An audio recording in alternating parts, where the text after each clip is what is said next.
Hello, everybody, and welcome to a hobby cheating Q&A live video. So, I had some time today. The wife was away this weekend, so I decided, hey, why not? Let's schedule up a live Q&A video. So, of course, what we're doing today is we are taking your questions. Join in. The chat's over on the side. It's over, depending on how you're looking at this. I think it's over there, that side. There you go. And so what we're going to do is throw up your hobby-related questions into the chat, and I will do my best to answer them as well as I can in a live fashion. So the goal here is for people to get out their hobby cheating questions until I maybe get to a longer video on it. This is also a great way if I see something that I start explaining, but I want to do a longer video on, I'll, of course, record that down. But in general, we're just going to have a chat and hang out, and hopefully we can have some mild entertainment and or white noise here in the background so you can get some miniatures painted. So knowing that this is a few seconds behind, I'll look over at the chat. Looks like there's already some coming in over on the side, so I'll take those. But like I said, drop your questions in over there in the comments, and we'll get to them. All right. So let's see. All right. First question was from Maroc. If you were going to paint a celestial animal, how would you start? Well, when most people say celestial, they think of things like the galaxy pattern that I have the hobby cheating video on. So like a space pattern. But I think that looks weird on something that's alive. The only thing I can think of, the only time I can think of it working on a humanoid is the like figure Eternity from like Marvel Comics, who's just a big cutout of a dude who has like the galaxies in him. So on an animal, I think what I would probably do is just, if it was to be something inorganic, like a statue, then I would just have some of the swirly twirly sort of galaxies on it and maybe the stars. So I would be giving the impression that it was just painted on there. If it was a living thing, like you're trying to make a Griffhound look celestial or something, I would probably say just go for the color scheme that looks celestial. So use some of those same patternings. Instead of using spots or stripes, use swirly twirly galaxy patterns and things like that. Probably the best way you can go about a thing like that. It's tough with something that's alive. So there you go. That's my answer to that one. Hopefully that helps. All right. Let's see. Jack Ballard, should I use green stuff on all my models? No, you don't need to. I mean, not at all. Use it on the amount you think is appropriate. I'm sure Maroc would disagree with me. He would say, yes, you should. But I mean, if you've got an idea that catches your mind, go for it. Like I was prepping up before the show here, my next mini that I'm painting for competition, which is this girl right here. This is from Black Sun Minis, Savage Beauty. There's the actual box art for her that you can see. She's an absolutely beautiful figure. I've been waiting for a while to paint. I'm pretty excited about this one. Lots of good skin tone and stuff like that.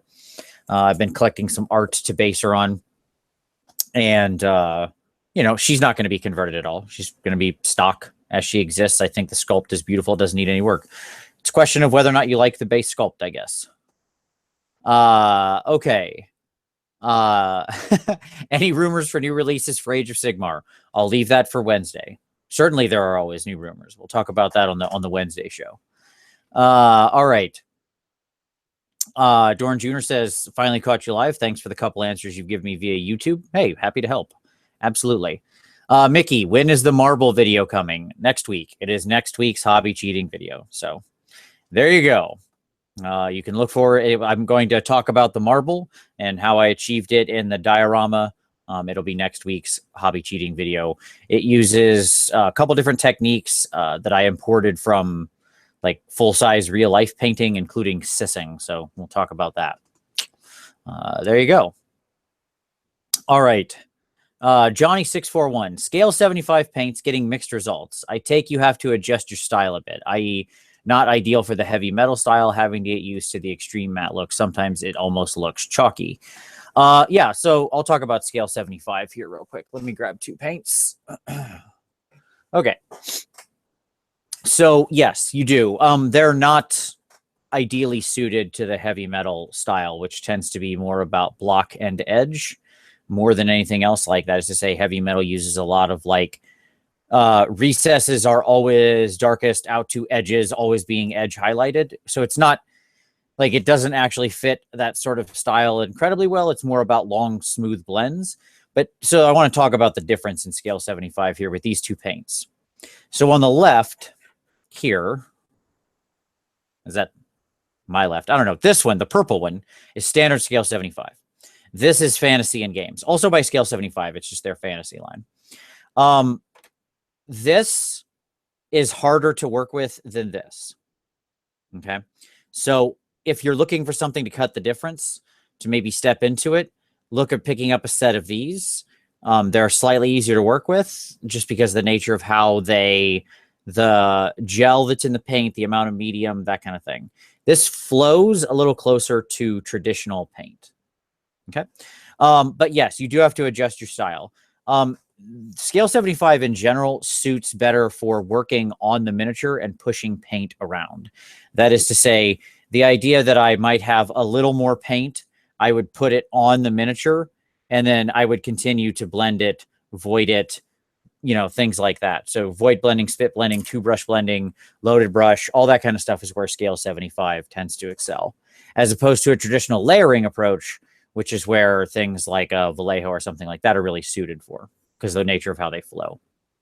So I think scale 75 paints are probably aligned more with the French style. If you're familiar with that. So the French style of painting came about in the mid 2000s, pushed largely on by Rackham.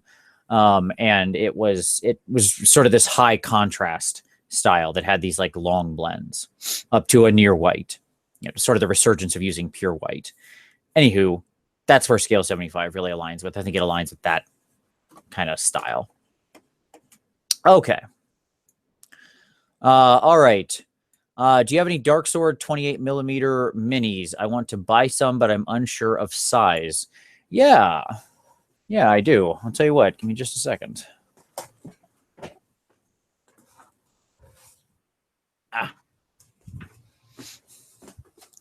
Sorry. Yeah, this guy is from Dark Sword, I think. This wizard, I'm pretty sure. I think he's Dark Sword. He's either Dark Sword or in Reaper, but they're both cast in the same place. So that's the wizard right there. Let me see if we've got another fig. So here's a Malifaux True 28 mil. That guy's in a weird position. But there you go. You can see they're pretty close. The Dark Sword stuff tends to be true 28 mil or maybe just slightly larger. So yeah, but it's pretty darn close. There you go. Hopefully that helps. This is like a wizard dude. Just a neat fig I got a little while back. Okay, so there you go. Hopefully that helps. Size-wise, they're going to be a little smaller than your Warhammer stuff, which is heroic scale. But still good. I mean, they'll blend in. It just depends on the figure and what it is. You would expect a wizard to be a little, you know, not as big. Okay. Marak, there's two common conceptions for Celestial. One is the space nebula star stuff, and the other is like a super holy gleaming religious thing. How would you do the latter? I would need to know what you mean by super holy gleaming religious thing. Do you mean like angelic halos and lit from behind and that kind of thing? Like the idea that there's sort of a soul light from behind? Tell me what you mean, Marak, and I'll see what I can, because I'm not sure exactly I can picture what you're talking about. Okay. How do you get your wife to understand why you need to buy more minis? Oh, that's a tough one. Have completely separate finances. That would be my recommendation. Then you don't have to worry about that. Beyond that, I can't help you out. Trade? I don't know. Offer to do chores or more services or something?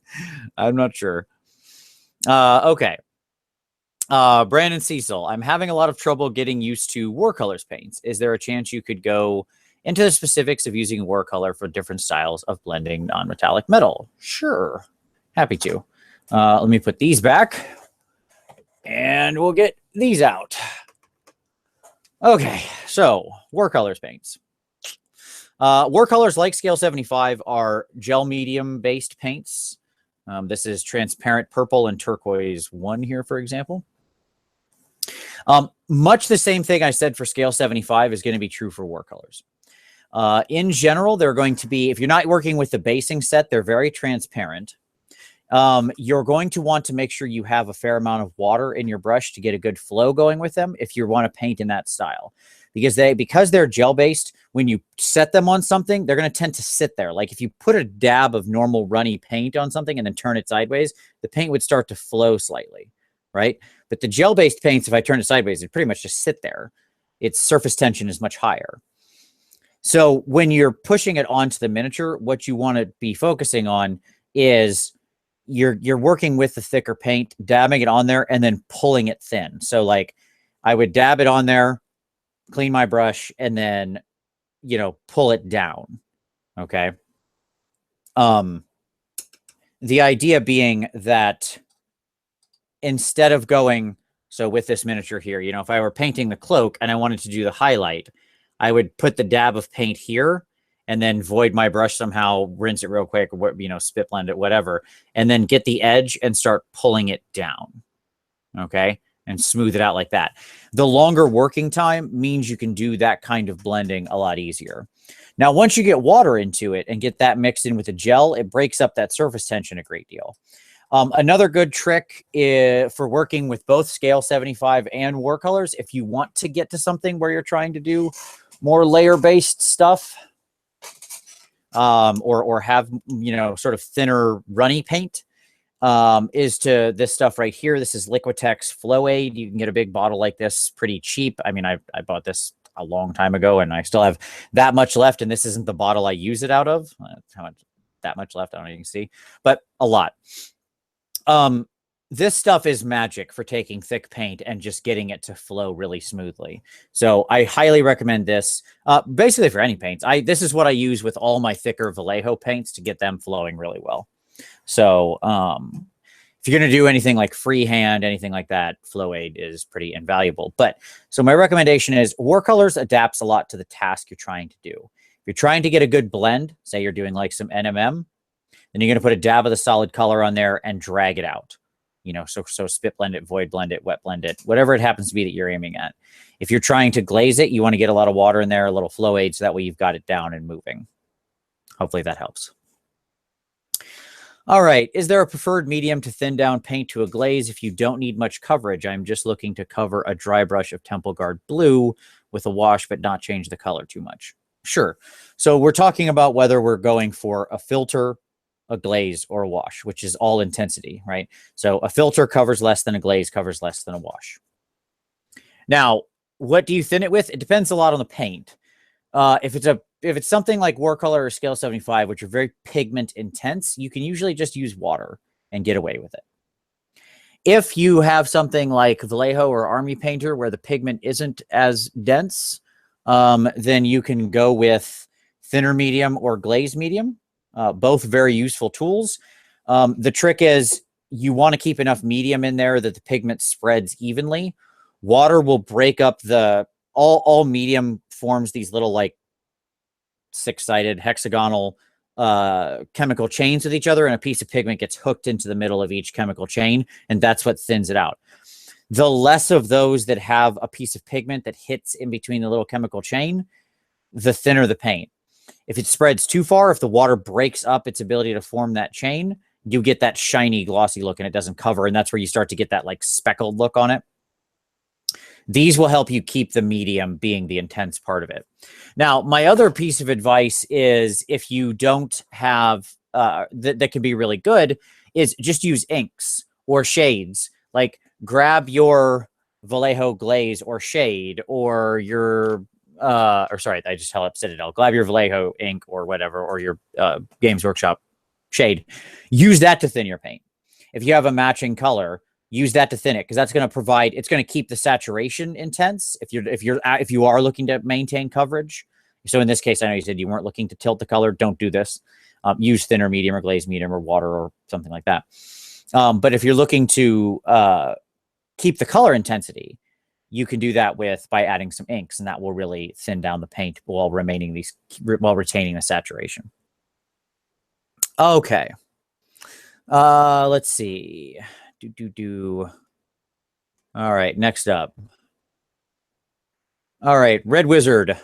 Vince, I'm using the Minotaur ghost tints for a project and they're going on with tons of bubbles, just a regular brush, not air. Is it something I am doing? Yes, you're brushing too fast and you're putting on too much paint. With the ghost tints, they will tend to do that. All very thin paints like that will do that if you brush quickly. So what you want to do here when you're working in anything like that, any kind of those thin inks, you want to get a nice amount of it into your brush. You want to wick off the extra. Okay. And then you want to take your brush and you want to be traveling at this speed along the miniature. Okay. Because if you go like this, if you paint like this, kind of the speed you might tend to normally paint at, it's so thin, you're getting air caught in there and it's going to create those bubbles. So move your brush slower and just let the paint naturally wick out of the brush and not get, you're effectively like, you're sort of cotton candying the effect if you go too quick, right? Where it's just whipping around and forcing air into it. So if you slow it down, you'll see that happen less. It was a challenge that I had as well in the beginning. If you just kind of keep your brush moving slow, you won't have that happen. That can happen, by the way, with any kind of very thin, medium heavy ghost tints, inks, glaze paints, anything like that. Okay. Let's see. All right, next question. Jack Ballard, will there be a Serifon update anytime soon? My brother refuses to play my Stormcast anymore because he thinks the games aren't fair. I wouldn't bet on it. That would be my own personal thing, not a hobby related question, but in the broader sense, I would not bet on it. That being said, have him ping Tom on Twitter and ask for, if that's really the case, Tom, my co-host from Warhammer Weekly, is on Twitter. Tom loves list building. Have your brother on Twitter reach out, follow Tom, ping him, and ask him for a list. I'm sure Tom can make a very hard-edged lizard list that will stomp Stormcast, if that's really what he's inclined to want to have. Okay. You see it all the time in like old, back to Maroc about the celestial thing, old paintings of like holy figures that seem to have a yellow glowing inner light, but without glowing from within. Yeah. Okay. So we're talking about the soul glow of like the background combined with probably the, like many of the paintings of saints and stuff that have the yellow sort of light coming out of them. Like especially out of the heart. It's tough because those rely a lot on a couple different tricks. They mixed a little, like those old masters would mix a little gold flake into some of their paint to create that natural sheen. You could try messing with that. I've never tried to mix straight gold paint into regular paint without the intention of actually painting gold, like just to add a bit of reflective sheen. I'll tell you what, I do have an idea. As I'm sitting here talking about it, I talked myself into a suggestion. Yes, Maroc, I do have an idea for you. Okay, Maroc, here's what I'm going to tell you to pick up. Pearl X interference gold or other interference paints. So Pearl X is a pigment. You can see what that looks like in there. It is a pearlescent pigment. Like you can actually probably see the reflections on the top there of what that's doing. It is an interference pigment you can mix into your normal paint, which will make it glow with a pearlescent fashion. And so if you did some OSL or similar light lines or stuff like that, with the interference paint, you would achieve that sort of strange, almost otherworldly pearlescent glow. That might be achieving what you're looking for. Okay. And you could put that on an organic creature. Like, you know, you probably could put that on something like an animal or something and get away with it and make that creature look otherworldly. If you want some examples of that pearlescent pigment in effect, check out Meg Maples' blog. She's a great painter. You just search for Meg Maples' blog, you'll find it. She uses that pearlescent pigment a lot, and so you can see her using it and mixing it with a lot of different other paints and colors. So give that a look. All right. Oh, Mickey asked, what was the flow aid? It's Liquitex flow aid. There you go. Liquitex Professional Flow Aid. You can get it off Amazon. It's pretty cheap. All right. Okay. What is the simplest way to effectively clean brushes, and what's the best way? Well, they're both basically the same thing. Make sure you're like, it's as much a matter, keeping your brushes clean is as much a matter of during painting as it is after painting. So in other words, when you're mixing your paint, don't let paint get all the way up into the ferrule of the brush. Make sure you're only filling the belly. That is to say, when you mix it, mix with something else or mix with an older brush. Don't really force your brush down into the paint deeply. If paint's getting down here, which this is an old beaten brush that has died because of that. If paint gets down in the ferrule down here, it dries down there, and that's what's going to lead to the splaying. That's what's going to lead to your brush dying. Now, the other thing is don't let paint dry on your brush. If you tend to work in, say, normal layer type consistency paints where it's not very watered, it's going to dry fairly quickly. So be rinsing your brush often. Don't try to keep your brush wet through 40 figures of painting in a factory line. Get back in that water, rinse it out, go back to your color. Letting paint dry in your brush is the death of it. Now, other things you can do to clean your brush depends on what the brushes are. If they're synthetic, you can use something like, you know, rubbing alcohol or even acetone or something like that and clean it as long as you're careful. If they're natural hairbrush, like sable hairbrushes or something like that, then just a lot of water and some good old, you know, at the end of every day or something like that, or every couple days, just get out your master's brush cleaner, give it a good swirly whirl around, and you're good to go. You can see that mine's been heavily used by doing just that thing, just swirling it down in there and keeping them clean. For the most part, this will wick most of the dirt out of the brush. I have a video on brush care in the Hobby Cheating series if you want to see it in action. So there you go. Okay, what is my favorite metal paint? Well, if we're talking about steel, there is only one metal paint in the universe.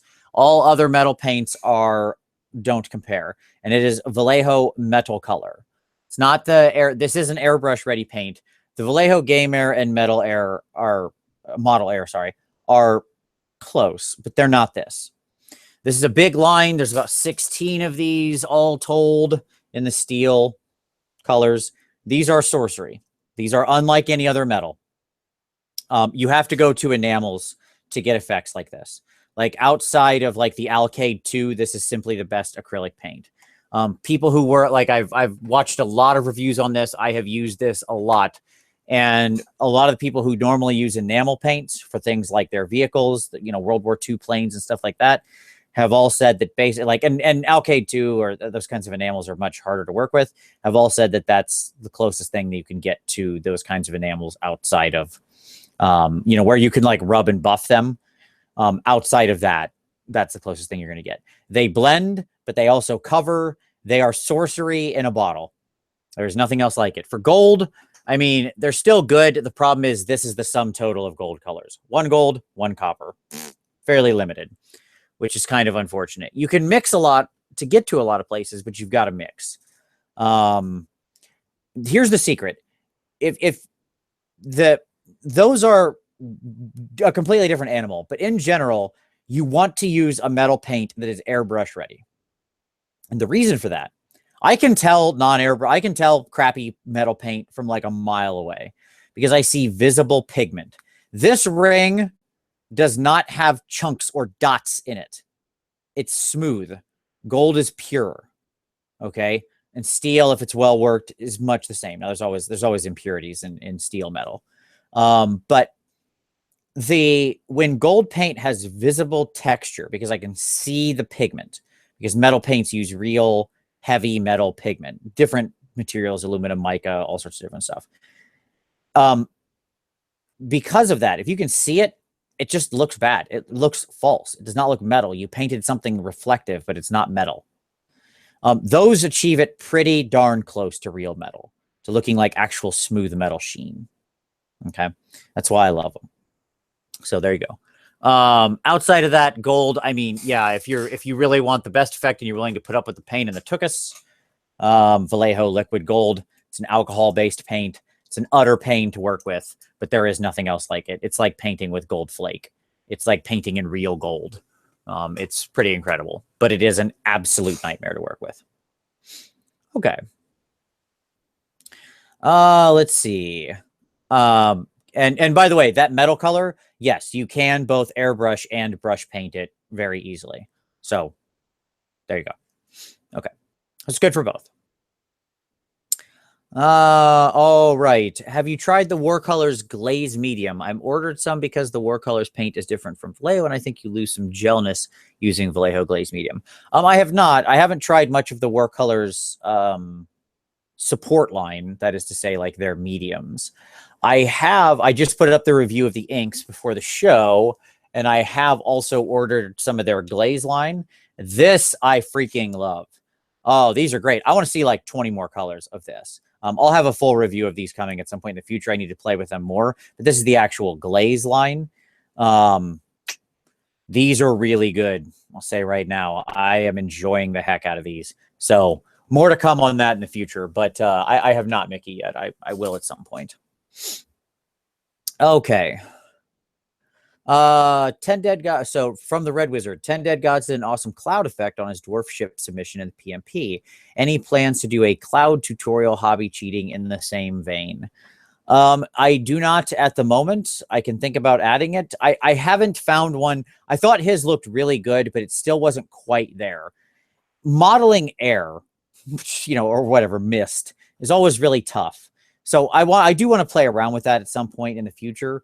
It's a thing I want to try to see if I can find a technique that I really enjoy, but I'm going to have to try a lot of different materials. So I'll probably at some point in the future, I'll play around with it. I thought 10 Dead Gods looked really good. Don't get me wrong. But I still think that could probably go farther. So I want to play with different materials, ways to airbrush, ways to hide colors in there.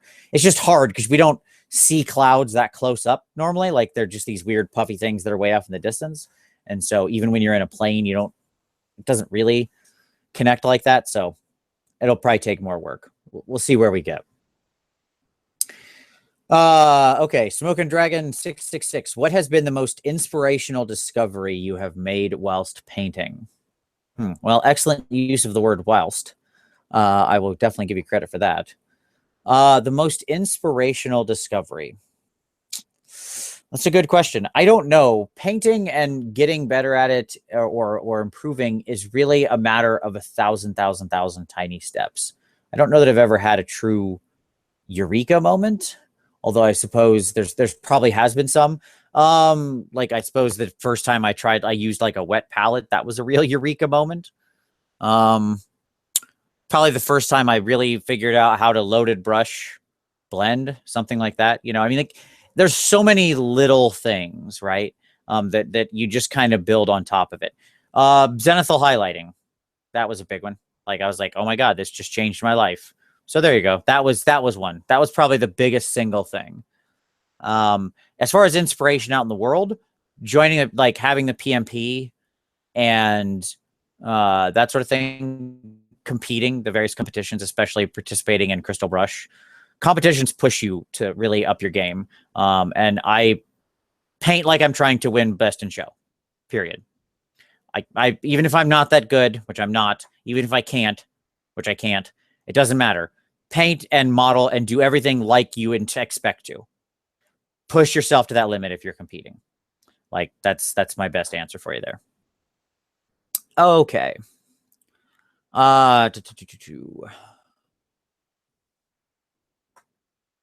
All right, let's see. Next question. How do people paint dark colors but still make it look interesting? I'm generally curious because I don't get how people do it. Yeah, so interesting dark colors. Dark colors always recede. Dark colors are always going to be boring. If all you have are just dark colors, then it's going to look flat. It's going to recess. Now, the key with making dark colors look interesting is the same as more or less any painting. It's contrast, right? A fig will still read as dark if 80% of the fig is in desaturated dark colors. But if the other 20% is carefully placed brighter colors and highlights and things like that that help the eye move around, then you're good to go, right? And the fig will still read as dark, but it'll still remain visually interesting and still have that pop. The night sky is pretty dark, okay? But it's visually interesting because there are stars all throughout it, right? Like that's the point. Like those minimal points of light and contrast that are evenly balanced to move the eye around will keep a darker fig interesting. Just don't let the whole thing remain flat and dirty and dark. That's my thought. All right. Kenny Lowell, I'm looking for a solution to my 40K Thousand Suns. Warlock purple on bases, and I want to cover with crushed glass. It's hard to say. Crystal, sand, or something to reflect from being. Oh, from apparently that's the name of their planet. Tizka? Okay, that's neat. A planet of sorcerers. Okay, so you want a weird, magical, otherworldly thing for their bases, their base sand. Interesting. Well, don't ever use non-painted things on your base that will look obvious. Not like don't use non-painted sand, grit, etc., because they will always look false. When you paint something with acrylic paint, it needs to be next to other things that are also painted. So my recommendation would be to, I would say go back to the same thing. It's funny. I can't believe I'm going to mention this twice in the same thing. And it's going to be a little tough, Kenny, but here's my advice. So a different Pearl X, this is just Pearl X, Pearl White, or find a similar thing like this. Pearl X makes a bunch of different pigments, mix them in with paint, and then kind of dry brush them over the rough, gritty texture. Like I would just use any old sand or something, and then dry brush this over the top, and it should give a pearlescent rainbow effect. When you move the base around, like as you rotate it, it will reflect like a rainbow, like a weird dragonfly wing or something. I think that would look sufficiently magical. It would certainly be a good way to cheat it without trying to actually manually paint that effect like Mickey did. So yeah, something like that could be a neat way to go about it. Those interference paints, if you just look up interference Pearl X on Amazon, you'll find that stuff. Just an idea. Other than that, you could just go for like weird colors and, alien stuff or like that tends to look good if it's just, very strange, otherworldly colors. Very bright, strange purples and pinks and bright blues tend to look alien and strange. If you just want to go for more traditional color painting. All right. John Brendan Markham, older brush or skewer sticks is what Vince recommends to mix with, in case you don't get in the video right away. Yep, exactly correct. So I keep a bunch of them right here by skewer sticks, just, these little guys that you use for like making shish kebabs or whatever, I guess. Got a whole bunch of these. Good to mix with, good for lots of different purposes, or just keep an old, crappy brush around that you don't care about messing up. Any of those things work. Okay. Do I use an oil wash? If so, when do you use it? Sure. Oil washes can be great. I'm going to do a video on that's on my list for hobby cheating. Oil washes are fantastic because they can add a lot of depth and they don't dry quickly. So you can then wipe the flat surfaces a minute down. Oil washes excel where you have large flats, but with plates. So things like deep recessed cuts in the plate or something like that, where you want to really get into all the shadows, but you don't want to mess up your large flats with the stain. If you just take, some green shade or something, right, and run it over a miniature, yeah, it'll gather in works pretty well for the recesses. But when you wash this over a large flat surface, it leaves these water stains that just look terrible. And I hate it. It's one of my, God, I just like it. When I see it as the final thing on a mini, it just breaks my heart because it looks awful. Okay. Oil paints solve that problem. Oil washes solve that problem because I can go in after I wash and I can take like a sponge or a makeup brush or even a bit of like the whatever this material is from inside a clam pack, and you can just like wipe it along. So you can just wipe off on the flat and it'll pick up the excess because the oil paint won't dry even in wash form for several hours, probably longer, frankly. And so that's where it tends to really be good. Metals, washing metals with oil paints tends to be pretty great. Like if you've got steel and you want like an old beaten steel, black oil washes tend to make that really look good. It has just this right amount of sheen that it really perfectly captures the darker sheen of metal, because metal always remains more reflective than like cloth or something matte, truly matte.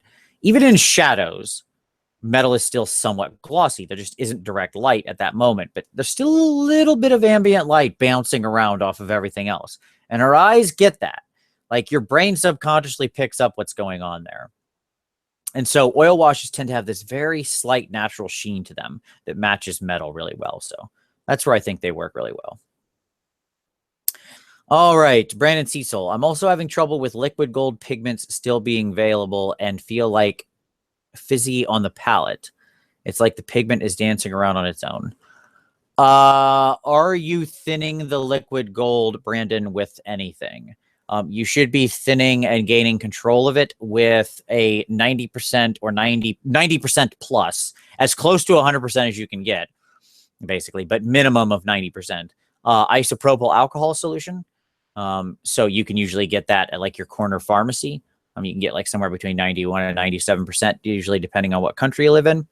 That will keep your flow going and will prevent that sort of effect. You've also got to make sure you mix it regularly. Like when I put it into my palette, you don't use that on a wet palette. You put that in like a plastic palette or something like that. Make sure you're also mixing it regularly. That's a good time for that mixing stick to come into use. So that would be my 2 pieces of advice for liquid gold. Hopefully that helps. Okay. Let's see.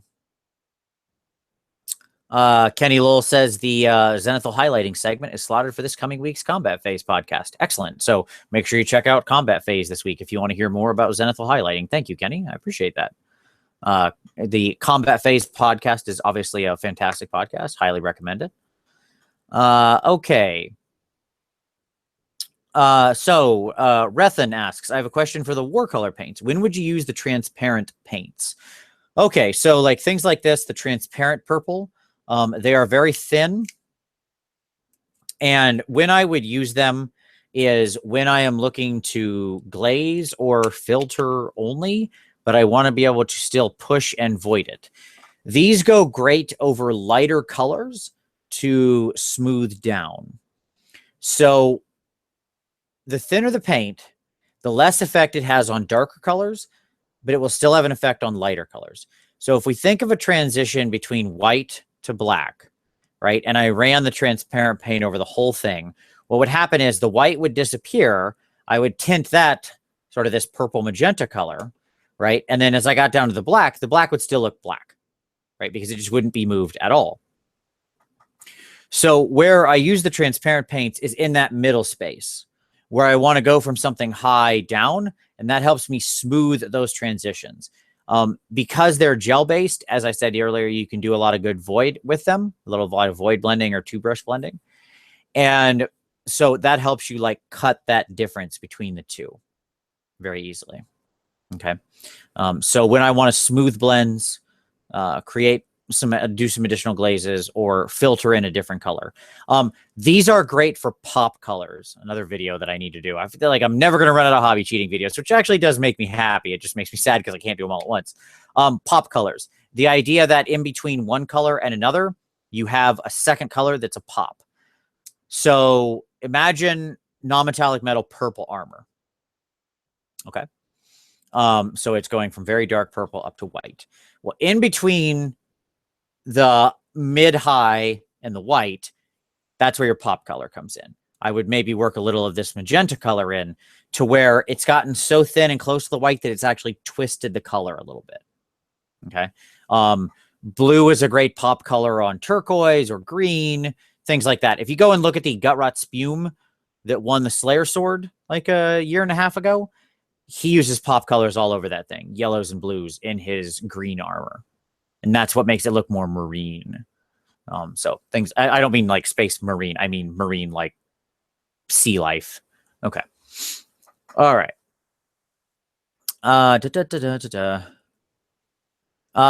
Okay. Mickey says she didn't get the glaze paints. They were so limited. I agree. I'm still excited for them. Even though they're limited, they're very useful. Did I order the gem? I did not. Those are also on my list at some point. Okay. Brandon says, Kenny, he had a lot of luck with mixing crushed glass with Liquitex gloss medium and a few drops of paint for color. Oh, that's a very cool idea. Yeah, sure. Gloss medium would be an excellent thing for that, to sort of mix that up and hold that sort of texture. It's a cool idea. I dig that. Yeah, if you want it to be like iridescent, there are also iridescent paints out there. Like you can just get craft iridescent paint. There's a couple different companies that make it. So, you know, look into that as well if you don't want to mix in the interference pigments. Okay. Turrican says, edge highlighting, it's beyond me. Any tips? Sure, absolutely. I have a video on it. So if you go back to my hobby cheating series, you can find the edge highlighting video. But I can sum up the video like this. Edge highlighting is a matter of the following things. Okay. We want paint running. We want a nice, sharp brush that isn't going to bend too much. Like, I don't want something that's floppy. Okay. I want something that's pretty solid. I want to get paint on most of the brush, but not down in the ferrule, as I said before.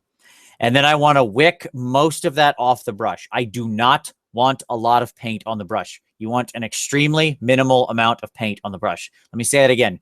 You're going to get most of the paint out of the brush. This is the most critical thing. Okay. Because otherwise, if there's a lot of paint, as soon as you touch it to that edge, your brush bends. And then more paint goes everywhere and you get uneven lines.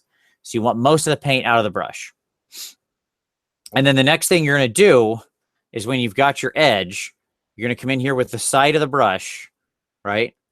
And you're going to extremely lightly just repeatedly do that along the edge with the side of the brush.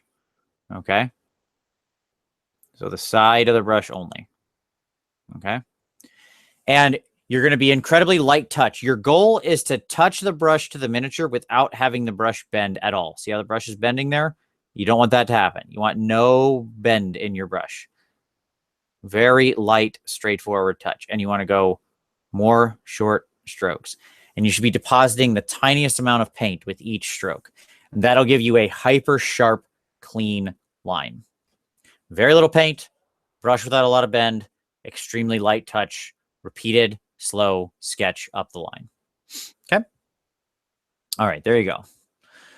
Okay, Sooner Socks. With the popularity of Hinterland's AOS 28, have you ever tried painting something in the Blanchitsu style? Okay. Sorry, I've been talking for like 40 minutes. Talk about Blanchitsu. I don't want to dive too deep into this. I have a lot of feelings on this. It's an interesting style. John Blanche is one of my favorite artists of all time. Let me be very clear about that. Like, truly one of my favorite artists. His vision into the world is so unique. The way he imagines things is unlike anybody else in art. His stuff is gorgeous. He just recently posted up some additional pictures of like some sort of Slanesh-based stuff he had been working on, and they just blew my mind. Now, in miniature painting, I feel like some people use Blanchitsu as an excuse to be dirty, to just paint filthy miniatures, and like just slap a bunch of washes around and call it a day. I don't like that. I think his style is more deliberate than that, especially in the way that he paints in like his actual canvas paintings. So it's something I'm interested in. It's not my particular aesthetic when it comes to figures. I love hyper clean paints. And what I mean by that is even if the model is dirty, the dirt is placed in an extremely realistic, careful way. So that's what I'll say. There you go. Okay. All right, Mickey, for your real world references, do you rely on the internet or do you try and find and see things yourself to get the ideas? I would say 90% I rely on the internet because I don't like to leave my house or this room or this chair. So, you know, that most of it has to be the internet. I mean, as far as the internet knows, I might not have legs. Who knows, right? But no, I think in general, yes, I'm constantly watching. All of my devices have a folder called Inspiration on them. So every time I see an image, a piece of art, a landscape, I follow lots of like painters and video game artists and just other stuff like that. And when that stuff gets shared and I see an image I like, I save it. Even if I don't want to recreate the image, if I find it to be an interesting combination of colors, just anything, There was a like Rihanna album cover that I thought was just a really fascinating combination of imagery and colors and use of stuff. So I saved that image. Like, I don't care about Rihanna as a singer or artist. I'm sure she's perfectly fine, but that imagery is good. Always keep your eyes open for any sort of image that you find useful. Roman Lapat is a great guy to follow on Facebook or that kind of thing. Massive Voodoo. He frequently shares images from the real world in his travels that he finds inspirational for art. So he does the legwork for you. And he has a hashtag that he puts on all that stuff. It's banana something. It has a banana in it, but I don't remember what the hashtag is. I'll look it up and I'll put it in the show notes. But just look up Roman Lapat. I mean, he's one of the best artists in the world, but he frequently shares inspiration from his travels around the world. So can be a great place to steal from people who are traveling more than yourself. Okay. Brandon says, yes, he was using 91% rubbing alcohol. Yeah, then I would just say make sure you've got it really, really nice and mixed. Make sure you got a heavy metal agitator in your Vallejo liquid gold. I use big chunks of pewter figs in there to make sure they mix solidly, and keep mixing them regularly. But I haven't had that experience. So I don't know. Could also be a bad bottle, or anything's possible. I don't know. Okay, Dr. Denji. Hey, Vince, do you think there is a big difference between painting a normal miniature and a bust? I recently started getting interested in busts and wondered if I should approach them differently. Yes, there is. The difference being that you need to think a lot more about volume, and you need to think a lot more about how you're going to approach realism. Busts have because it's this much of it's like this much of a thing, right? This is what you get what you see here on the screen right now, basically. Yeah. So the trick being is that with a figure, we can put the figure on a base. We have things like position and the way they're standing and the way they sit vis-a-vis the basing elements to create emotion and a scene and things like that. With a bust, you don't have any of that. It's going to tend to sit on some kind of like plinth directly. This is it. You have to communicate all your emotion and visual interest and excitement in this space, and you have nothing else, right?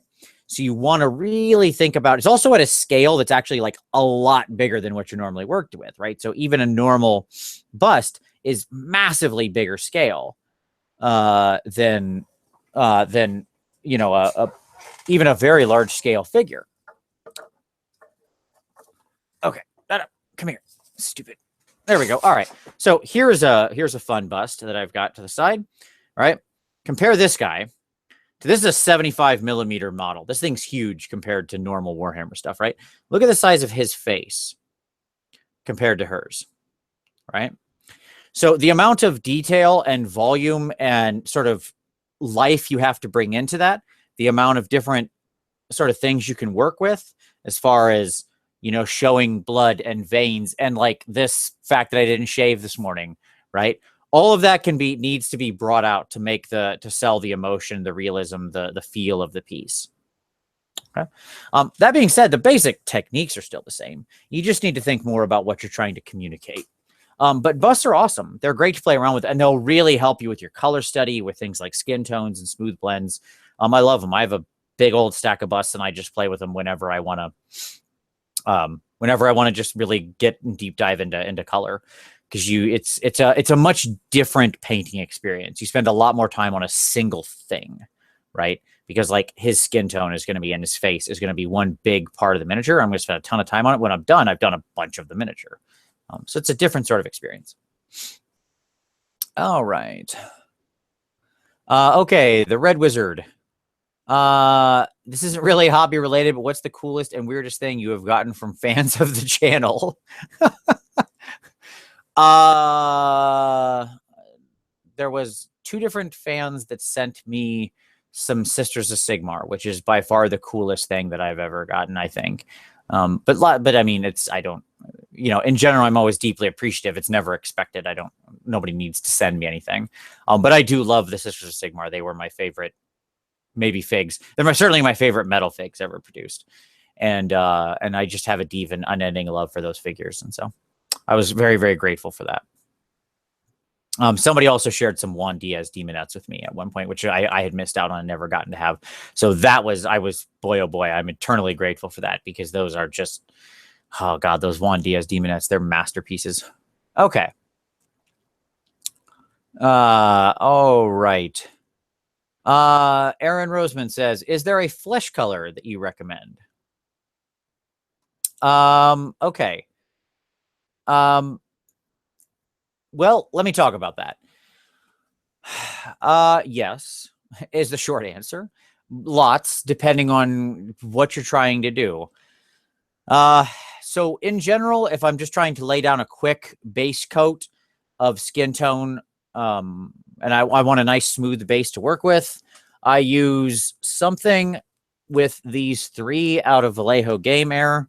So this is Elf Flesh, Pale Flesh, and Dwarf Skin. And you can see one is very pale, one is very boring and middling, and one is very red and ruddy. And so I usually use 2 drops of this to 1 drop of the others, depending on what I'm trying to achieve. And this is what I start with an airbrush to just get a nice, smooth, all-over layer. Which I think is really important, because the name of the game with flesh tone is glazing, and you need very smooth surfaces for glazing. Now, beyond that, my favorite flesh paint set is Scale 75. There's the Scale 75 flesh set is Aces. It's amazing.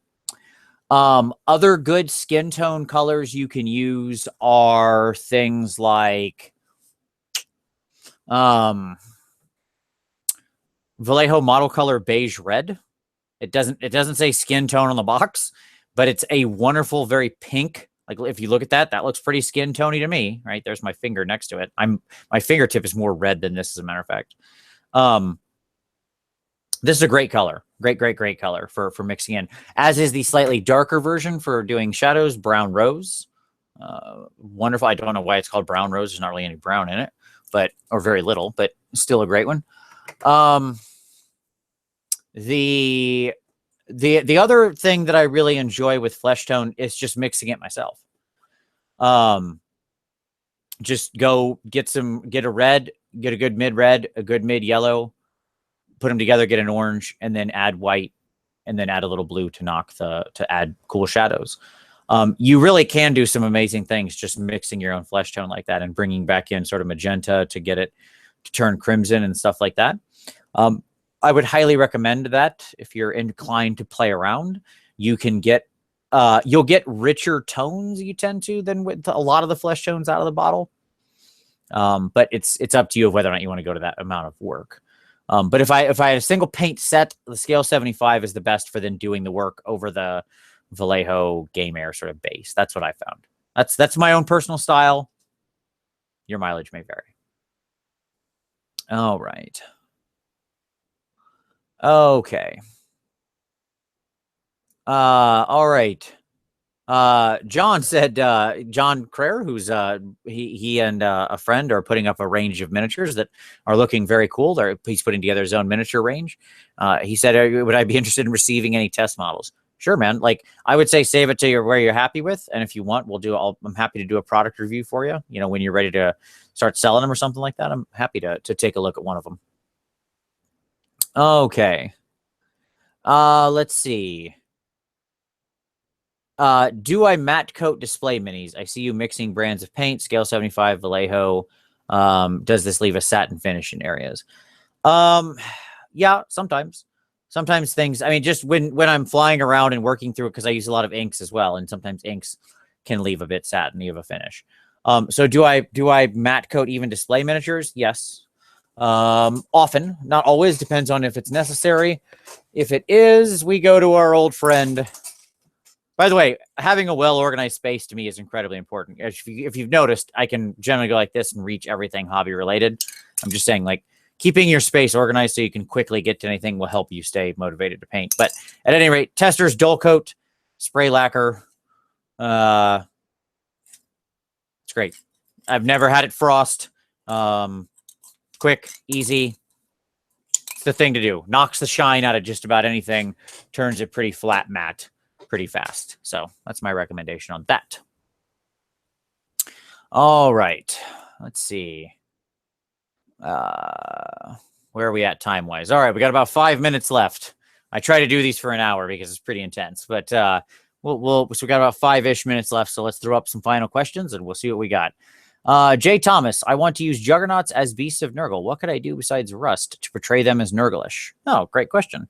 Some tentacles would be good. Knock some holes in them. Pockmarks would be great. So get yourself your hobby knife, or get yourself, where we at? Here we go. Your pin vise, and kind of drill some holes into the side, and then like work them out and smooth them out with either a small file or some sandpaper or something like that. Like Nergal minis always have like these pockmarks in them, like that triple pockmark type of thing where there are dents. You could scrape stuff out and then smooth it down with sandpaper. Like actually damage and scuff up the mini, I think would be a good way to go. I think that would be fun. Having maybe some tentacles or rot or something like that. I mean, depending on how creative you want to get with the green stuff, you could have like open mouths on some of them on like the sides. It's up to you how nutso you want to go. Just integrating bits from like, if you can get yourself some Blight Kings bits, that kit is amazing for weird bits. So certainly something like that might be able to help. Yeah, there you go. Mess up the hard edges, the hard lines with like chunks out and scratches and stuff like that. And then in the end, yeah, make them a rusty and goopy. Okay. What is the project? So Charlie Banks asked, what is the project you have undertaken where you feel like you learned the most and progressed as a hobbyist? Well, that's a big question. Where I learned the most and progressed as a hobbyist. I don't know, man. I don't know that I could pick a single mini for that. Like, I was obviously looking back at my display case where I keep like my competition stuff. I don't know that I could pick a single fig. I think it's more in phases. Like the Ascension piece was very illuminating because I tried new things with color and with the wings. And I was very happy with the non-metallic gold that I got out of that. Ascension's the big angel that you can just kind of see. He's like right there. Those are his wings. I'm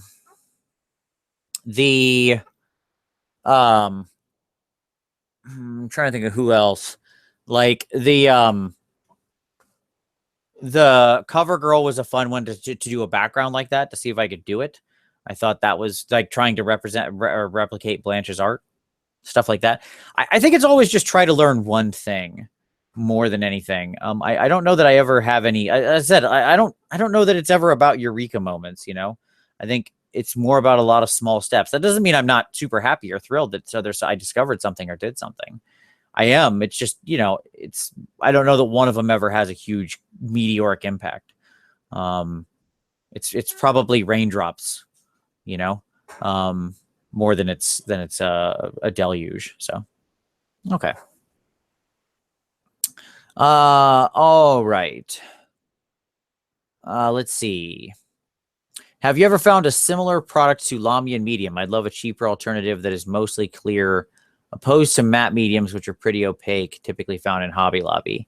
Yeah, like Glaze medium from Vallejo would be pretty close. Mickey might be able to tell you about how good the Warcolors Glaze and their various mediums are. I know they make a whole range of them too. I haven't got to play with them yet, but this is pretty clear. It's not like the Glaze medium specifically. The thinner medium is more like the matte medium you're talking about. But the thinner medium or the Glaze medium is just a very, very much like a Lamian medium, very thin, very translucent. Okay. A hobby cheating on organizing your workspace. Maybe that's a good idea. I'd have to think about how I'd film that. Maybe I'd have to do it on my cell phone or something. I don't know. I'll think on that. I'll add it to the list. I'll add it to the list right now. Here, I'm going to type it as we're sitting here. I'm typing it. Organizing your workspace. Okay, there you go. I always keep my list open. Done. All right. Says already used all his Blight King's bits converting Stormcast. Oh, the eBay has the bit sites. Okay. Mickey says that would be a great topic of the week. Model people feel they learn the most on and why. That would be a good topic because I need to think about that one so much. Do I feel the Age of Sigmar skirmish release has diminished the chance of wartime release? Yes, but only in the best way possible, and that it gave us everything we need to make our own wartime. So there you go. Okay. So there you go. I think, and we're basically at our hour. So I'll tell you what, if the next person who puts a question up, I'll answer one last question and then we'll call it. But I hope you've enjoyed this hobby cheating. I hope you've enjoyed the Q&A, and I hope it's been helpful for people. I'll do more of these as I'm able, of course, in the future. I certainly enjoy them. I love the live interaction. I hope they're very valuable to people to come ask their questions live. As always, if there are additional specific hobby cheating videos or things that I've talked about here you want to see me deeper dive on, I will gladly add those to the list and get to them. Like I said, next week will be the marble video. I think that'll be very exciting. I'm really happy with this new marble technique, and I've played around with a lot of marble. So there you go. That's the J. Thomas wins. What's the final question? I'll answer both of those last two. Why do I hate Nergal? Simple answer. It's gross. It honestly makes me sick to my stomach, like legitimately sick to my stomach when it's well done. I don't like it. It creeps me out. Not in like a haha funny jokey way, like a really sick, real honest, uncomfortable way. There you go. And then Marcus' question, which we'll end on here, which was any place online to get real rough constructive feedback on painting, like stuff beyond gaming tabletop level. Sure, our own PMP community. We give straight feed. Like obviously we have a very active community, the PMP hobby community. It's Google Plus community that's based all on getting feedback to take you to the next level, to take your next step in your hobby journey. I'll post the link down there if you want to join. And we do a monthly review. Myself and two other painters go through and critique every piece that's submitted under the end of month review tab and give advice for how to take the next step, for anything from beginning up. My other advice for you, if you want to progress like that, is start competing. Go to every competition you can and ask the judges for feedback. Be aggressive. When you get your pieces back, go and talk to the judges. Say, why did I end up like I did? What did you not like? What could I have done better? Talk to them. Get the feedback. Don't walk away and just take your stuff and leave. Competition is the single best way to improve yourself if and only if you talk to the judges. Okay. So there you go. So with that, we'll bring it to a close. Thank you very much, everybody, for watching. I hope you enjoyed this hobby cheating Q&A live. We'll do more in the future. If you liked it, hey, come back and see us again or subscribe for more in the future. And otherwise, appreciate all the questions. Appreciate everybody watching live. Hope everybody has a wonderful evening. We'll see you next time.